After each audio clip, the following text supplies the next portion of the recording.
우리 교회는 이 매일 묵상으로 지금 사도행전을 살펴보고 있습니다. 저는 누군가 이 사도행전 중에 중요한 장을 어떤 장으로 뽑으십니까? 말씀하면 저는 사도행전 7장을 뽑고 싶습니다. 이 7장은 이 기독교 역사에서 첫 번째 순교자인 이 스데반 집사의 설교장입니다. 이 설교의 요지가 무엇이냐면 하나님은 예루살렘 성전이란 건물 안에 갇혀 계신 분이 아니라 어디든지 계시는 이 무소부지하신 하나님이라는 거죠. 그래서 건물을 섬기지 말고 하나님을 섬겨라라고 이야기합니다. 여러분, 당시 유대인들에게 예루살렘 성전은 이 신앙 그 자체였습니다. 이 성전을 사랑했고요, 성전을 섬겼습니다. 왜? 하나님을 그 성전 안에 가두었기 때문이죠. 처음에는 하나님을 예배했지만 시간이 지나면서 예루살렘 성전을 화려하게 꾸미면서 성전을, 이 건물을 경배했던 거지요. 즉 본질이신 하나님이 아니라 비본질적인 이 성전 건물을 섬겼던 것입니다. 이것을 이 스데반 집사가 꼬집었습니다. 그래서 설교를 통해서 이렇게 말했습니다. 성전보다 하나님이 중요하고 성전의 제사보다 하나님의 약속의 말씀이 중요하고 성전을 지키는 것보다 하나님과 믿음의 관계를 지키는 것이 더 중요하다고 말했습니다. 여러분, 이것은요 2000년이 지난 오늘 우리도 마찬가지예요. 우리가 교회를 사랑한다고 하지만 사실 우리는 예배당을 사랑할 때가 많았습니다. 교회를 섬긴다고 했지만 사실 예배당을 섬길 때가 많았지요. 우리가 교회가 되어야 되는데 교회만 다닐 때가 많았고요. 우리가 하나님의 임재 있는 그 거룩한 성전으로 살아야 되는데 그렇게 살지 못할 때가 참 많았습니다. 그래서요 우리가 코로나19 때 속절없이 무너졌던 거지요. 예배당에 갈 수 없게 되면서 나의 예배가 무너졌고요, 함께 모이지 못하면서 나의 신앙과 영성이 무너졌습니다. 하나님은 그 시간을 통해서 우리에게 무엇을 깨닫길 바라셨을까요?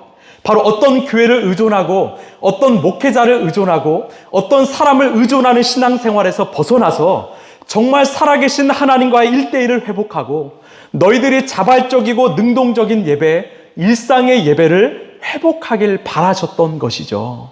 왜? 우리 하나님은 성전 안에 갇혀 계신 분이 아니라 어디든지 계시는 무소부지하신 하나님이시기 때문입니다. 여러분 믿으십니까?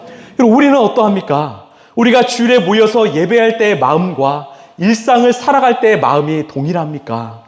주일 예배에서 받은 그 은혜의 불씨를 내 일상의 자리로 가지고 계십니까? 여러분, 주일 예배가 소중한 것처럼 우리의 일상의 예배도 소중합니다.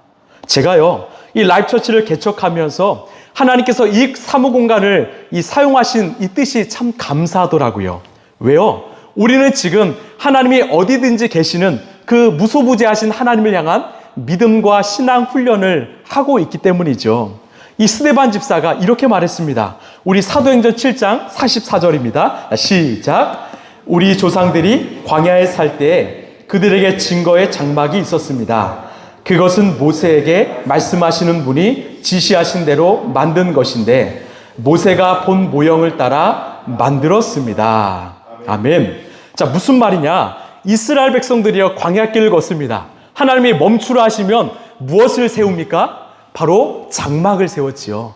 하나님이 말씀하신 그 증거의 장막을 세우고 그 안에 이 성막, 회막을 세워서 거기서 예배했습니다. 그리고 다시 움직일 때가 되면 장막을 거두었지요. 마치 이 모습이 움직이는 교회와 같았습니다. 이스라엘 백성들은 바로 움직이는 교회였습니다. 그런데 우리가 바로 그런 움직이는 교회이더라고요. 금요일과 주일에는 이곳에 우리가 장막을 치죠. 그러면 교회가 되는 것입니다. 그리고 내일이 되면 장막을 거두고 우리는 다른 곳에 장막을 세우지요. 또 이 공간만이 아니라 여러분, 수요일에는요 우리가 중보기도 모임을 우리 이종윤 최민정 집사님 집에서 하지요. 바로 그곳이 교회 라이프처치가 되는 거예요. 때론 우리 김강수 집사님, 이 곽은희 권사님이 운영하시는 이 아이올 라운지 카페에서 모임을 갖지요. 그곳이 바로 교회입니다. 이번 주 새가족 교육은요 우리 신 집사님이 운영하는 이 출판사 사무실 안에서 해요. 그곳이 바로 교회이지요. 어떻게 이런 일이 가능할까요? 바로 우리가 믿는 하나님은요 어디든지 계시는 무소부지하신 하나님이시기 때문입니다. 이것이 바로 신앙의 본질이지요. 그래서 예수의 이름으로 모인 우리가 교회입니다. 여러분 믿으십니까? 여러분 우리가 교회이고요. 우리가 가는 곳곳마다 교회가 세워지고 우리 자신이 바로 움직이는 교회라는 거죠. 우리가 머문 자리가 교회가 되길 소망합니다. 우리가 머문 자리에 하나님의 임재 영광이 충만하길 소망합니다. 우리 옆 사람과 인사할까요? 당신이 교회입니다. 시작. 당신이 교회입니다. 또 이렇게 인사합시다. 당신이 움직이는 교회입니다. 시작. 당신이 움직이는 교회입니다. 여러분 아멘이십니까? 여러분 이곳에서도 예배하시고 여러분의 삶의 자리에서도 예배하는 그런 움직이는 교회로 사시길 소망합니다. 자, 오늘 말씀은 하나님의 전신갑주 네 번째 믿음의 방패인데요. 우리 16절 상방절 함께 읽겠습니다. 시작. 이 모든 것에 더하여 믿음의 방패를 손에 드십시오. 아멘. 제가 늘 말씀드리지만 이 전신갑주는요, 바로 로마 병사를 보면서 착안한 말씀이죠. 여러분, 로마의 병사는요, 여러 종류의 방패를 사용했지만 크게 두 가지를 사용했습니다. 하나는 지름 60cm의 작은 방패예요. 이 방패는 가벼워서 이 근접전에 아주 유리한 방패이지요. 다른 방패는 길이가 135cm가 되는 큰 방패입니다. 이 방패는 이 병사들의 이 몸을 가리우는 큰 방패이지요. 당시 사람들은요, 오늘 우리보다 키가 좀 작았습니다. 그래서 충분히 몸을 가릴 수 있는 방패였던 거죠. 그렇다면 질문 하나 할까요? 이 두 가지 방패 중에 어떤 방패가 필요했을까요? 바로 두 가지 다 필요했던 거죠. 앞줄에는요, 큰 방패를 가진 병사들이 이 화살을 막습니다.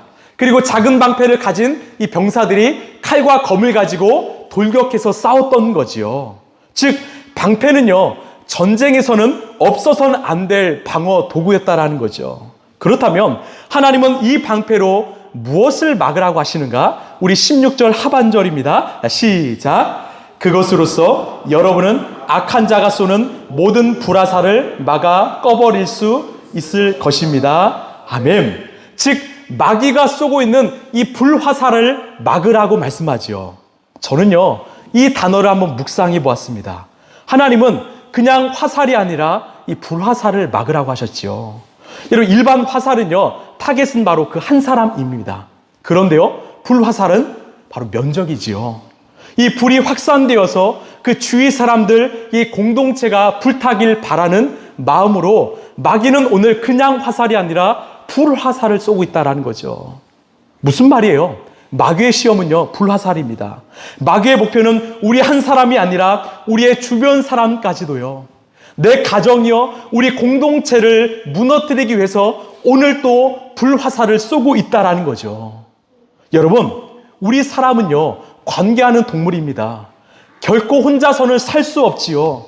사람은 누군가에게 영향을 줍니다. 긍정적이든 부정적이든 사람은 영향력을 주지요. 그래서 이 시대의 마귀가 노리는 대상은 바로 예수를 믿는 저와 여러분입니다. 우리를 무너뜨리고 우리의 가정을 무너뜨리고 우리의 일터와 교회 공동체를 무너뜨리기를 원했던 거죠. 오늘날 마귀가 쏘는 불화살은 무엇인가? 제가 몇 가지 좀 정리해 봤는데 의심, 불신, 낙심, 두려움, 열등감, 죄책감 등 이 부정적인 생각이더라고요. 왜? 이런 부정적인 생각들이 우리를 공격해서 신앙의 근간을 흔들기 때문이죠. 여러분, 마귀는 우리에게 속삭입니다. 눈에 보이는 것, 손에 잡히는 것만 믿으라고 하지요. 야, 진짜 하나님 살아계시는 거 맞냐? 야, 하나님이 살아계시는데 왜 너의 삶에 고난과 고통이 있냐? 하나님의 존재를 의심하게 만듭니다. 야, 진짜 천국과 지옥이 있어? 야, 이 세상이 전부이지 않을까? 그렇기 때문에 마음껏 즐겨. 즉, 사후세계 내세를 부정하게 만듭니다. 결국 하나님을 보지 못하게 만들고 이 세상에 종속되게 만드는 거죠. 여러분, 우리가 하나님을 볼 수 있습니까? 없습니까? 당연히 있지요. 우리의 육안으로는 볼 수 없지만 우리의 영안으로는 충분히 볼 수 있지요. 오늘도 우리는 보고 있지요. 믿음의 눈으로 보면 우리 앞에요, 우리 뒤에요, 우리 안에 하나님이 함께 하신다. 여러분 믿으십니까? 여러분, 결국 우리의 믿음을 제거하고 의심의 씨앗을 뿌리고 있다라는 거죠. 이 최근에 이 탈종교화라는 말이 참 유행하고 있지요. 지금 한국교회가 고민해야 될 대상은요, 이단도 아니라 타 종교도 아니라 바로 무신론입니다. 종교에 관심 갖지 않는 사람들이 참 많아지고 있습니다. 이것은 세속화되는 세상 속의 큰 특징이지요. 신 존재를 부정하거나 종교 자체를 부정하는 사람들이 참 많이 늘어나고 있어요. 이 현실에 집중하다 보니까 이 내세에 대한, 이 천국과 지옥에 대한 관심들이 사라졌습니다. 최근에 한 영상을 보았는데요. 이 무신론자인데 이 성경적 지식이 참 해박해요. 이 상당히 또 그 사람은 유명한 사람입니다. 그 사람은 이 신의 부재에 대해서 자기 나름대로의 이 근거를 가지고 이야기합니다. 그러면요, 대중들은요, 그 사람이 유명하다는 이유로 그 사람의 주장에 동의하는 것이에요. 여러분, 이것은 참 위험한 생각이지요. 왜? 우리가 살아가는 이 세상은요, 모두가 믿음 체계 안에 이루어지고 있거든요. 하나님이 그렇게 설계하셨거든요. 여러분, 내 인생에 내일이 온다는 거, 또한 가을이 지나고 겨울이 온다는 거, 또한 때에 맞춰서 이 계절이 바뀐다라는 거, 열매가 맺힌다라는 거, 이거 믿음 체계입니다. 우리가 믿기 때문에 기다리는 거죠. 또한 이 세상 속에서 우리가 화폐를 사용하는 거, 우리가 카드를 사용하는 거, 전자화폐를 사용하는 거, 이것 또한 믿음 체계이지요. 무슨 말인가? 우리의 세상은요, 모두가 믿음으로 이루어지고 있다라는 겁니다. 여러분, 유신론자는요, 하나님이 살아계신다는 것을 믿는 자고요. 무신론자는요, 하나님이 없다라는 것을 믿는 자입니다. 다시요, 유신론자는 하나님이 계시다라는 것을 믿는 자고요. 무신론자는 하나님이 없다라는 것을 믿는 자들이죠. 모두가 믿음 안에 살고 있다라는 겁니다.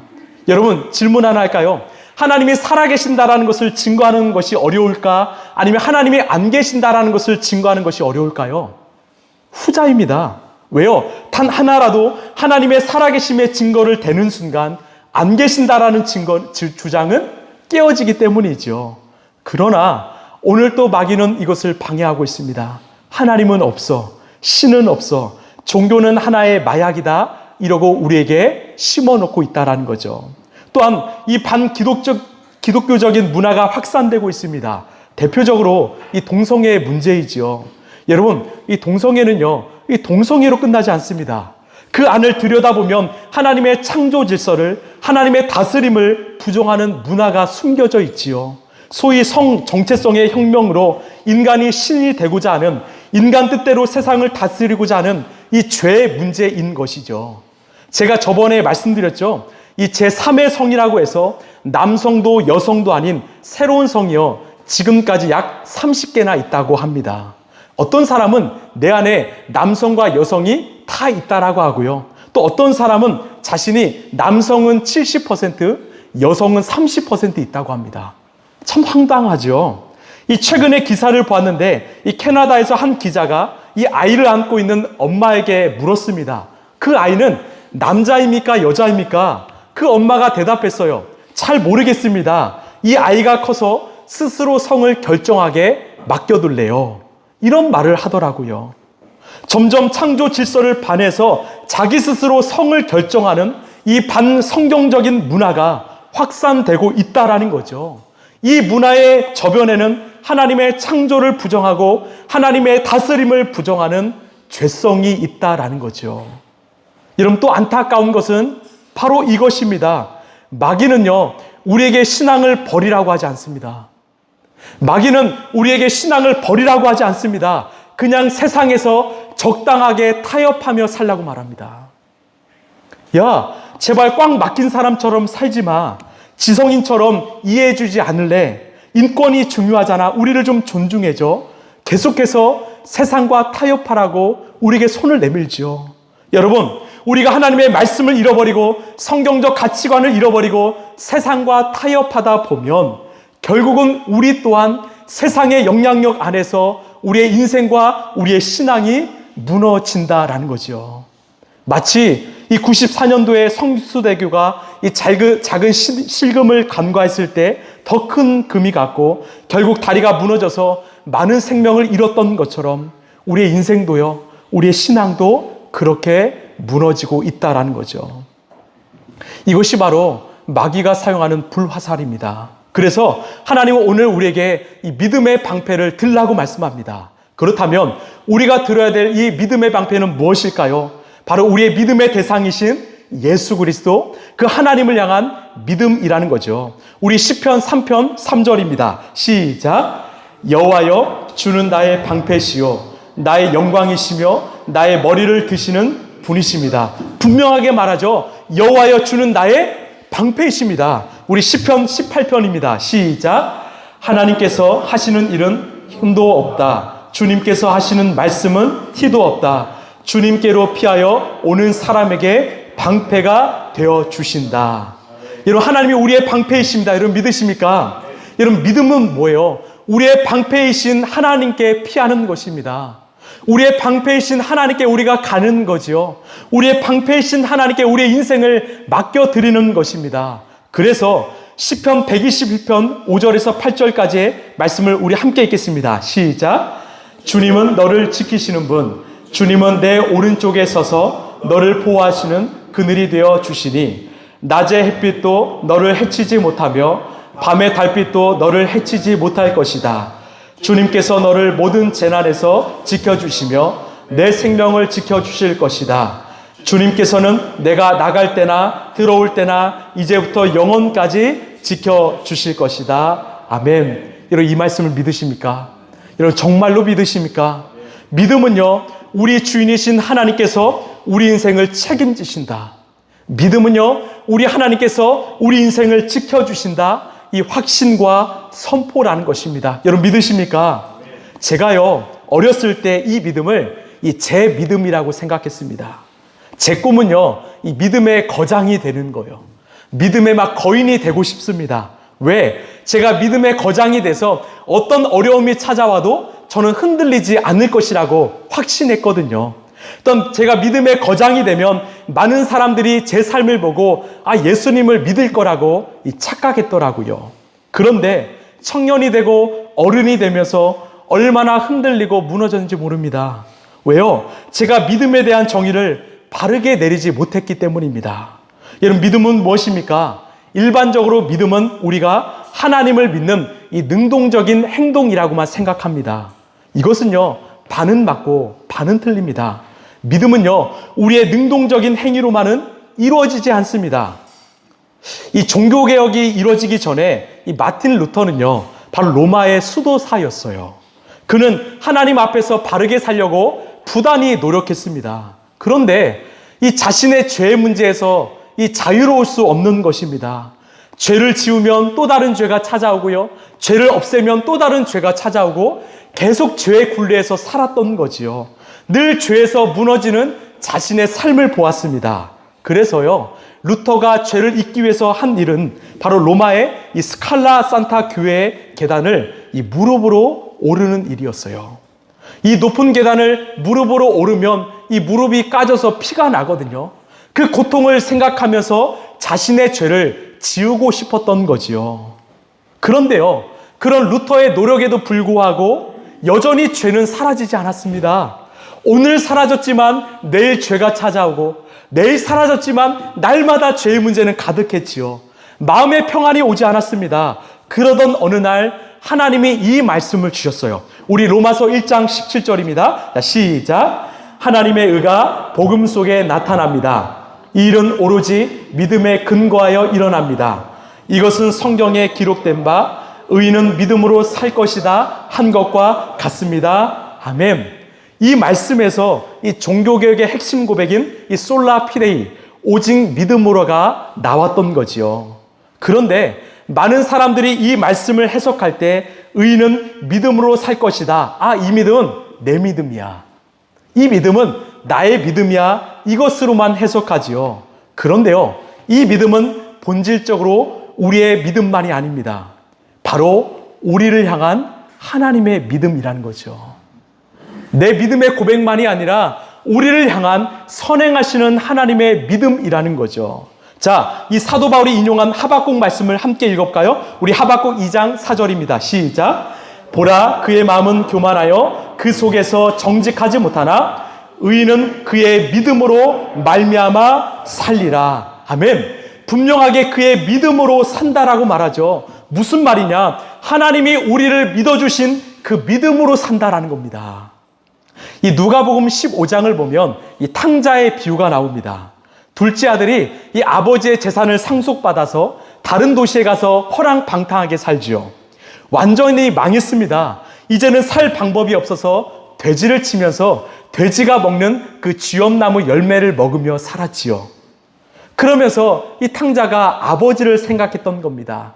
이 성경이 어떻게 말하는가? 누가복음 15장 17절을 보시면 그제서야 그는 제정신이 들어서, 무슨 말인가? 지금까지는 온 정신이 아니었다라는 거죠. 이렇게 말하였다. 내 아버지의 그 많은 품꾼들에게는 먹을 것이 남아도는데 나는 여기서 굶어 죽는구나. 이 고난과 고통을 통해서 나 자신을 돌아보게 된 것이죠. 그리고 나에게는 이 문제를 해결할 답이 없다라는 것을 깨달았습니다. 답은 우리 아버지에게 있구나. 그래서 어떻게 합니까? 아버지에게로 다시 돌아가고자 결단하지요. 그리고 진짜 아버지께 돌아갑니다.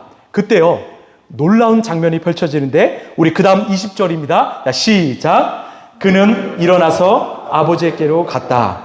그가 또 먼 거리에 있는데 그의 아버지가 그를 보고 시근히 여겨서 달려가 그의 목을 껴안고 입을 맞추었다. 아멘. 자, 둘째 아들이요, 그 마을에 들어서자마자 누가 그를 보았습니까? 아버지지요. 누가 그를 향해 달려왔습니까? 아버지가 먼저 그 아들을 보고 먼저 달려와 안아준 것이죠. 즉 아버지는 이 아들을 다시 자신의 아들로 받아준 것입니다. 우리는요, 이 이야기를 묵상할 때 늘 둘째 아들에 집중하지요. 이 비유의 제목도 탕자의 비유입니다. 그러나 사실 이 이야기는 바로 아버지의 비유이지요.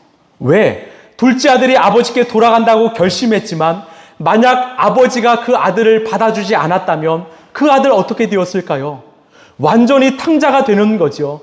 더 이상 인생을 회복할 길이 없는 거죠. 무슨 말이냐? 이 아들이 이 아버지께 돌아갈 수 있었던 이유는 우리 아버지는 나를 받아주시는 분이시다.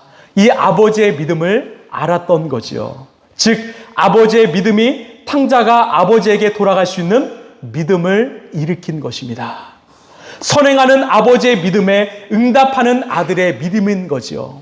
우리로 생각하면 선행하는 우리를 믿어주시는 그 하나님의 믿음이 내게 있기 때문에 내가 그 응답의 고백으로 믿음을 고백하는 거지요. 여러분, 우리는 어떠합니까?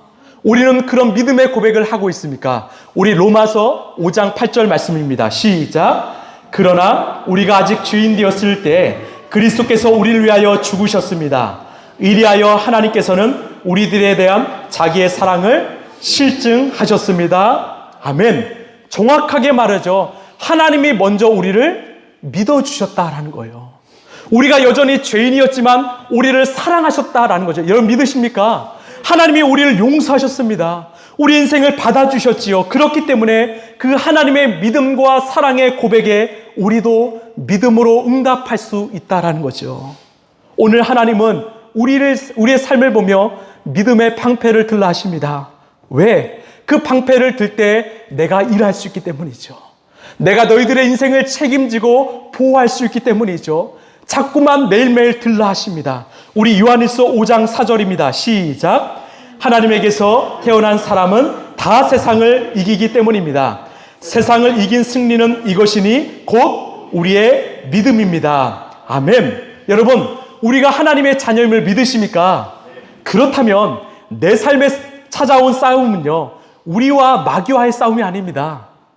내가 하나님의 자녀이기 때문에 내 삶에 찾아오는 싸움은요, 이제 하나님과 마귀의 싸움이에요. 우리의 싸움 아니죠. 그러면 하나님이 일하시고 하나님이 완벽하게 승리하신다고 말씀하시죠. 한 집사님과 대화를 나누면서 이 집사님이 한 주 동안 참 큰 영적 공격을 받았다라고 고백하셨어요. 제가 말씀드렸습니다. 집사님, 그런 공격과 문제가 찾아오면 이 바로 스위치를 온 하십시오.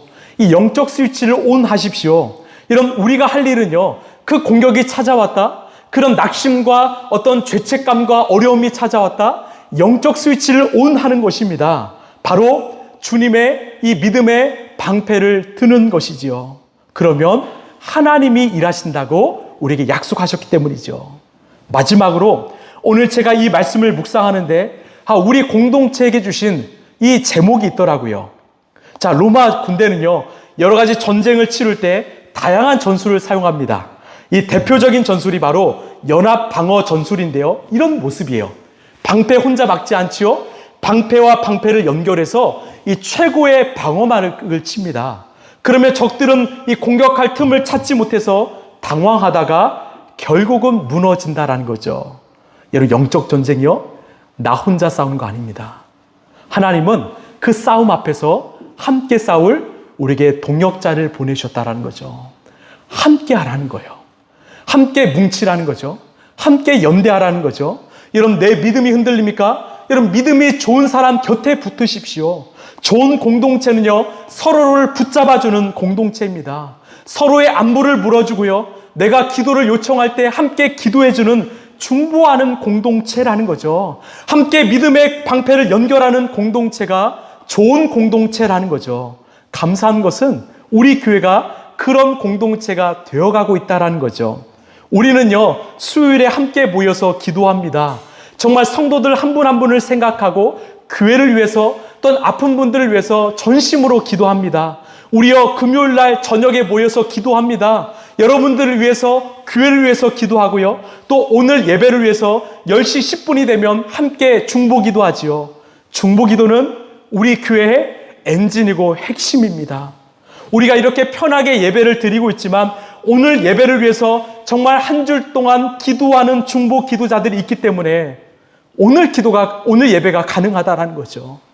제가 이 자리에 설 수 있는 거요, 저를 위해서 기도하는 믿음의 방패가 있기 때문에 제가 이 자리에 설 수 있는 거, 여러분이 삶을 살아갈 수 있는 것도 믿음의 방패가 함께 맞대어 있기 때문에 우리가 살 수 있다는 거죠.